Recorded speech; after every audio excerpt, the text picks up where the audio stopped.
everybody always think that Zouk is a nightclub, right? So you make money from the night. But actually, it's from the day, man. Because when the club is... Okay, when's the club open? 24 hours technically. Wednesday for Zouk. Thursday is only Future and Capital, right? Friday, Saturday. You're losing out Sunday, Monday, Tuesday. You only open from 10:30 onwards to 11. Then that's when people start coming in. You're losing out your entire day's revenue as well. But you've already paid rent. Right? Your security guard is there 24/7. Don't forget Clarke Quay.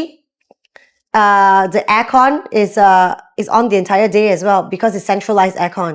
It's controlled by CapitaLand. So it doesn't matter if you're not there at 10 a.m. or 11 a.m. inside Zouk, the aircon's still on. Of course, we did not blast our own aircon as well, right?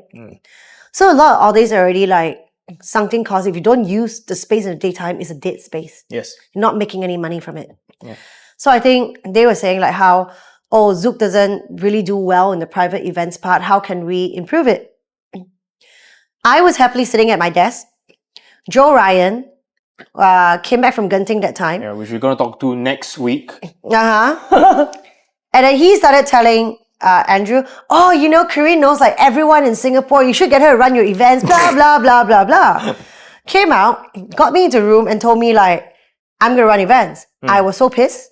I was like, guys, I've never done this before. Are you setting me up for failure? Okay. I'm sorry, but I'm already managing all these outlets and I'm happy doing that. Like, I'm doing well.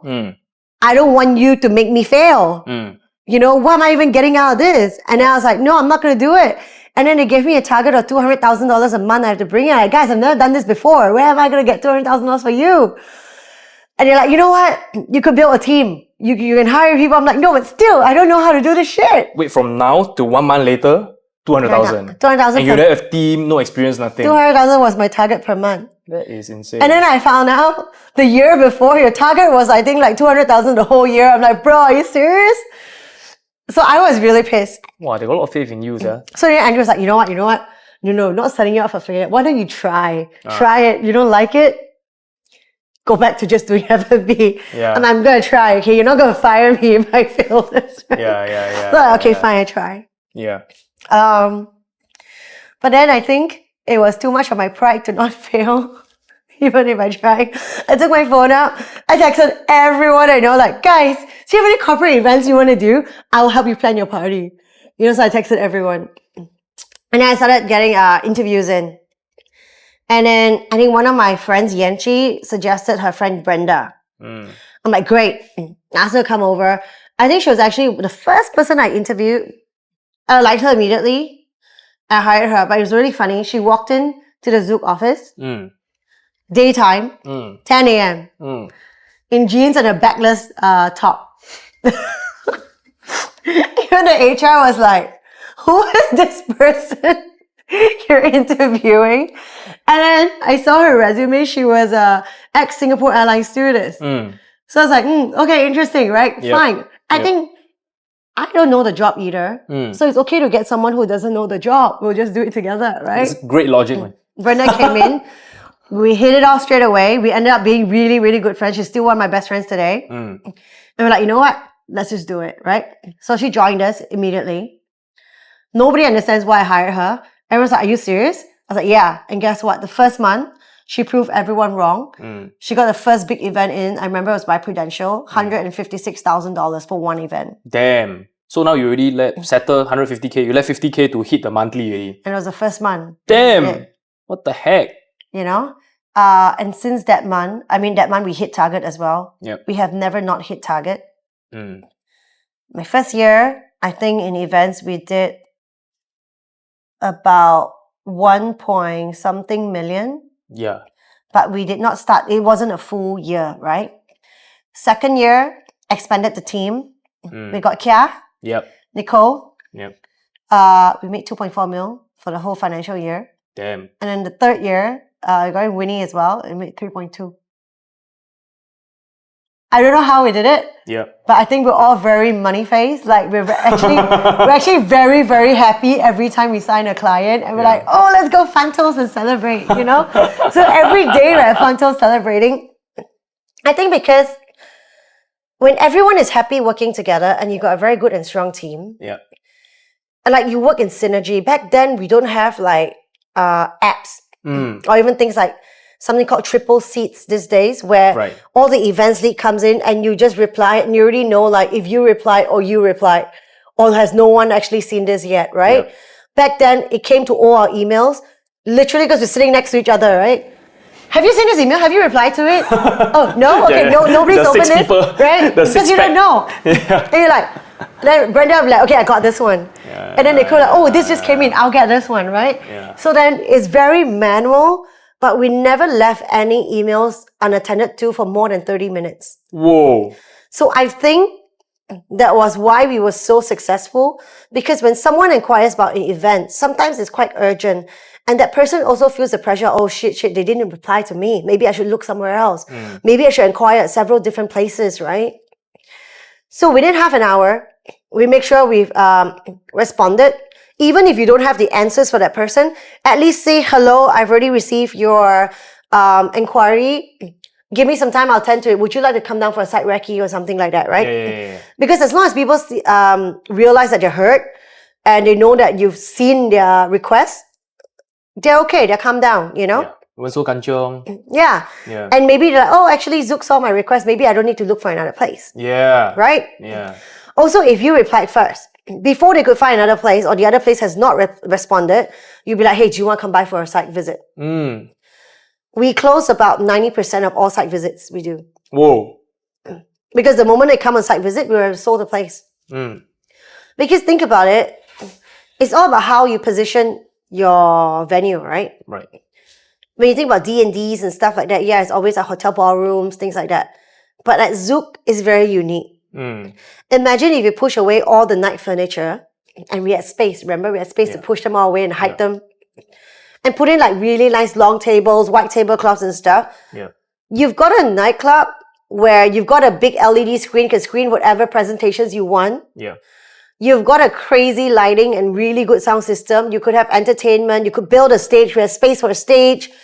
You know, like, you can't really find this anywhere else in a hotel ballroom and stuff. And also, I think a lot of people are also looking for somewhere unique, not boring, right? So where did you like learn all your sales skills? Because you are like F&B and you are like, you know, bartending and then go to back end and then suddenly you got thrown into events and now you are supposed to sell 90% of all your... Yeah, I think it's because I'm very much a people person. So I find it very easy to communicate with people. Yeah. So I think sales is sort of similar. I just need to talk to you and convince you that you should like this place. Does being an extrovert help? Yeah. All right. I mean, if you're an introvert, someone's going to ask you, oh, can I put a stage here? Yeah. What is your menu options? I send you the canapes. Oh, how's the free flow? We charge 68 plus per person. And then you're like looking around somewhere, you know, like you're not really there. But if a client's going to ask you and you continue the conversation and you're selling them like, oh my God, you know, you could do this for your event, you could do that for your event. I mean, there was a company that came in and did a bank event. Right. They transformed the entire Zouk into like an enchanted forest. Ah, I remember. Right? And then it goes on into the night, right? It was beautiful, right? Yeah. And that event was 200K. One event. What? That's crazy. Because don't forget, we could open Zouk and future out into a big super club. Even with food and drinks and everything else, you could fit at least 1,500 people. Yep. Charge 1,500 people free flow drinks. And then we partner up with catering partners because there's no way retail can support 1,500 packs in food. And then do a markup from your catering partners and you're done. Right? Sounds so simple, but it's not.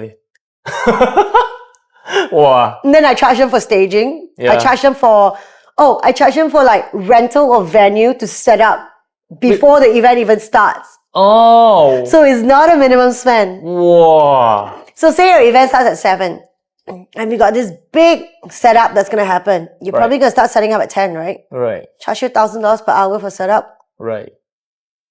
But so you've already made what, 9,000 there just for setting up. Doing nothing. I just give you the aircon. But security is outside. You're doing your own shit in there. I made 9K. And then during the event as well, I charge rental per hour too, on top of food and drinks. So then it all adds up. back then it was like before Marquee actually start to, so we can actually go more aggressive with the yes, but not just that. If you see Marquee, they don't really have events that often. Only a few events I see is like white collar boxing and stuff. Yep. But also because for Marquee, it's very different from Zouk. It's very hard to turn over the place and things like that. And it also depends on their guest DJs. Zouk did not have so many big guest DJs, right? Yeah. It had a big one maybe once every 6 months, like a very, very big name. Marquee has them almost every week. If there is a guest DJ there and they're doing sound check in the daytime, you cannot have an event. Right? I recently inquired for an event for a friend and they were like, oh, we cannot actually confirm the date because we don't have the guest DJ dates yet. So if this schedule is not, let's say I'm asking for October and they have not sorted out the October DJs, they cannot promise me the space at all. So if you're a person who's looking for a venue for a D&D, are you going to wait until they can confirm? No, you're going to lock it down. Right? And they can't because, let's say I have a big DJ, Steve Aoki's coming, but he's going to do sound check at 3 or 4 p.m. How is someone going to set up the venue? Yeah. You know, it's just hard. Neither can he do a sound check at 9 p.m. because then your event is still ongoing. Yeah. But then Marquee open doors at 10. So it's going to be very, very difficult, especially if you're a big acts like that. But Zouk, on the other hand, most of the time was resident DJs. Right? So it was very easy to say like, you know, if you want a date, I can confirm it to you in advance right now. It doesn't matter what my DJ schedule is like until November, December, I can still confirm you. In November, we had an event every single day but 2 days. Whoa. Right. So even though we don't have big guest DJ, but the club is doing well, man. But nobody know. Yeah. But it's okay.